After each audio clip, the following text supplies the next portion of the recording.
Hello, this is Jonathan Burnside here today to talk with you about search graphs. In computer programming, we're often faced with the option of trading memory for speed. We can maybe pre-compute some data, store that in memory, which does cost us a little storage space, but that will represent results for algorithms we don't have to figure out at runtime now, which will speed up our code. Search graphs are one of these pre-computed cases where we can trade memory for speed. Search graph is just a way to represent the navigatable space or the search space of our region in our game, world, simulation, whatever we're up to. In a tile-based system, it's fairly easy to figure out what the sort of navigatable locations for your agent are. They're all the tiles, and it's also really easy to figure out the connections. If I'm at some given tile, I can find what other tiles are directly connected, what my set of neighbors are, usually top, left, right, bottom, around the given tile. In non-tile-based systems, this is going to be a lot harder to figure out. How do I know if I'm at some given location in my 3D world? What are the other locations I can navigate directly to? Well, it's harder to figure this out. It's not completely impossible. We could do things like raycast to try to figure out where we could move to, but that'd be very costly and not always give us perfect results anyways. So search graphs are really just pre-computing these results, and there's two really common types of search graphs. We have waypoint graphs and navigation meshes.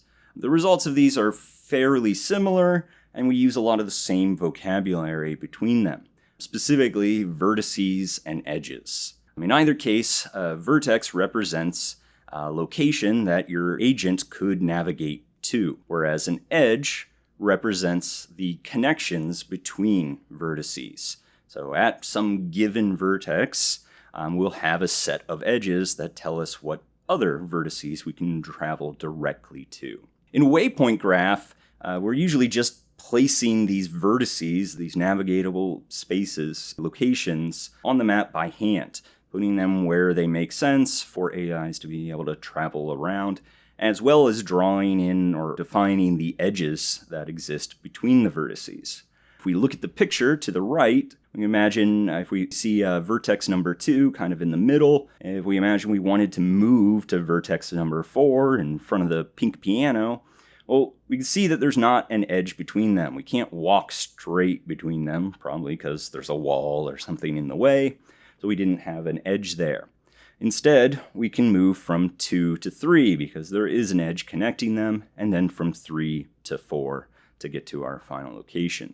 Waypoint graphs will typically return that sort of line-based path. What are the set of points or vertices we have to travel between to get to our goal? Navigation meshes, again, work very similar. They're going to have vertices and edges, but what a vertex and edges are defined by will be a little different. In a navigation mesh, we're not usually placing these waypoints by hand. Instead, we actually have a mesh of polygons.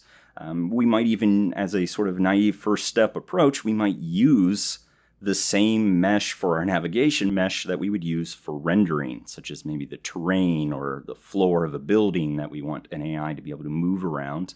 We might actually just use the same mesh for our navigation as for rendering in some cases. We usually need something a little better than that, but it's a good starting point. In a navigation mesh, each polygon represents a vertex, a location your agent can navigate to, whereas the shared edges between polygons represent the connections. What are your neighbors? So if two polygons on our navigation mesh share an edge, then they're neighbors and we can move from one polygon to another.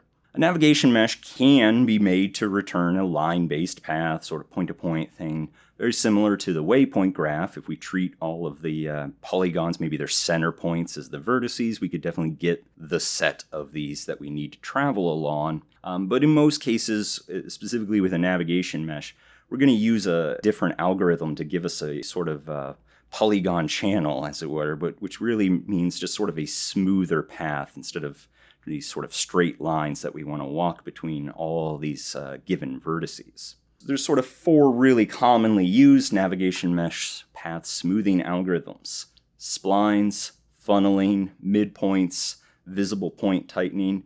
If any of these are of interest to you, there's links here to find out a lot more about them. From my research, at least in game dev, funneling tends to be one of the more commonly used techniques. The technique name does get its name from the shape of an actual funnel, where we have a wide opening at the top that gradually gets smaller on the opposite end, sort of triangle shaped. And where we see this in the algorithm, if we think about two neighboring polygons, they have some edge between them. The edge represents the wide part of the funnel, whereas the vertex that we're traveling to will represent the small point of the funnel. In the funneling algorithm, we kind of keep moving that vertex to the next polygon, the next polygon, the next polygon, while keeping the same original top of our funnel, that same edge in mind. At some point when we move that vertex, if we were to draw lines to it from our starting edge, the top of our funnel, eventually those lines would go outside of our navigatable area, maybe go through a wall or go through actually outside of the navigation mesh. Whenever that happens, that means the previous point we figured out is actually a good point for our search result. We can travel directly to that point. From there out, though, to move the rest of the path, we actually have to start again, creating a new top of our funnel and funnel around. This would happen trying to turn around a corner of like a building, making a 90-degree turn. That's where we would have one of these cases where we have a new point in the funneling algorithm. But there's a link there if you want to read a lot more about that instead of my very simple idea of the explanation. So we mentioned waypoint graphs. There's not really any sort of robust common solution to sort of automate building these. You usually just have to put them in by hand, define all the edges by hand, and your results when using a waypoint graph might be suboptimal. You might have paths that don't look like the shortest path possible between two given points. This will be due to the waypoints that you use. The paths you get out of a waypoint graph are only as good as the waypoint graph itself. So it can give suboptimal results. Navigation mesh, we can definitely automate. Like I said earlier, we can even start with maybe using the same mesh as our render mesh. We could then possibly just tweak that to get a better results for our navigation mesh, maybe removing any sort of thin, unnecessary polygons that we don't want to travel on. But there's definitely much more robust solutions to building navigation meshes or automatically building navigation meshes. They don't usually require as much work to create as waypoint graphs that almost have to be done by hand almost completely. So one of the problems with any sort of pre-computed solution, specifically search graphs right now, is that, well, it is pre-computed, and it means it's static. We already have it. If something at runtime changes how things work, well, our pre-computed data might not be valid anymore. So for path planning, this might be a case where something has changed what a connection would be. Maybe I had two vertices that were connected, but there was actually a doorway between them, and now the door is closed, and that connection isn't valid anymore. So that sort of things can happen, and we have to deal with it. There's a lot of different ways we can try to fix those cases. Local avoidance has to do with avoiding objects that are nearby you while you're sort of traveling down the path. So we might be traveling down a path, find that we're obstructed, and one technique is to wait a little bit, see if that obstruction moves. Maybe it's just another player, another AI agent, maybe the door will open in a moment, whatever. Could be better in a moment. There's a lot of sort of reciprocal velocity algorithms where we're sort of moving both of these objects, know that they're going to be there, and are basing their movement in a manner so that they're going to move around each other. Steering behaviors is something we'll get into next lecture, but there's ones that can be used, again, to avoid things around you, local other agents, so they don't run into each other as often. Or push-off algorithms.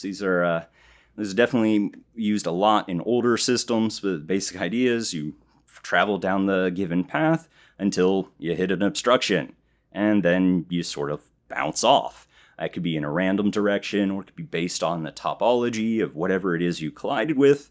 But then once you move away from that object to set amount, you try to move down the path again. This could work okay if you sort of bounce off some object and then move around it to go down your path. It won't look too terrible. But if you push off some wall, only to run into that same wall again and again and again, sort of bouncing off some obstruction and running into it again, this is definitely not going to look very natural or give you believable results for your agents. Another option you always have if your agents get stuck is to replan.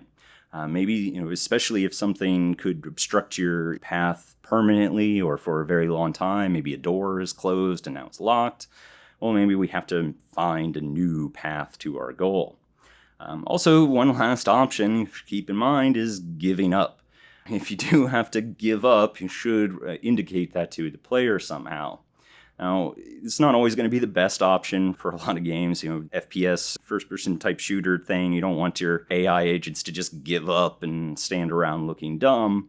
But it's something like a tower defense, we might have cases where the player has made it so that there isn't a path anymore, and we have to indicate that somehow. Maybe we don't let the game continue, or make the AI do something different in those cases. But it is possible when we're making these dynamic changes that maybe a path just does not exist between our current location and the goal, and we do have to give up and handle that in some manner. With path planning, we can actually further trade memory for speed by pre-planning all of the possible paths. So in this diagram, we have our waypoint nodes that we've seen previously, but to the right, we have a pre-planned pathing table.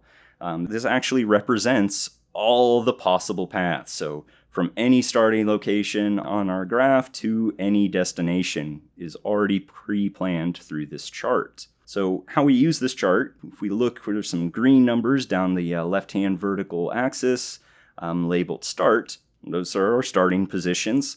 We actually might want to think of those as our current location. That's going to change as we go. Whereas the top horizontal red axis, those are our destinations. Our destination is never going to change. This might seem weird that our start location would change, but really it's our current location. Let's look at it for an example. Just like previously, let's try to go between 2 and 4. So if we find 2 in our starting green numbers, and we find 4 in our red destination, that location in our table, we see the number 3. That represents that's the next step in our path. When we're trying to go between node 2 and node 4, we start at node 2, and we need to move to node 3. Now we start the process over again. So we find the green 3. We still want to move to node 4. We look where those two meet in our table, and we see node 4 as our next location in our path, and it's actually our goal. So that's just a simple example of how this table can be used, but you can move from any one node to any other just by looking up the values in this table. Of course, we are trading memory for speed again. So how's that going to work? Well, we don't have to do path planning at runtime anymore, at least not the same way. We can just sort of look up the results in this table. Of course, we have to store this table in memory. This table is going to grow in size fairly quickly. It's going to scale as we add more waypoints. We're going to have a much larger table as we go. So it is always a trade-off of memory and speed. Which one do we need more of right now?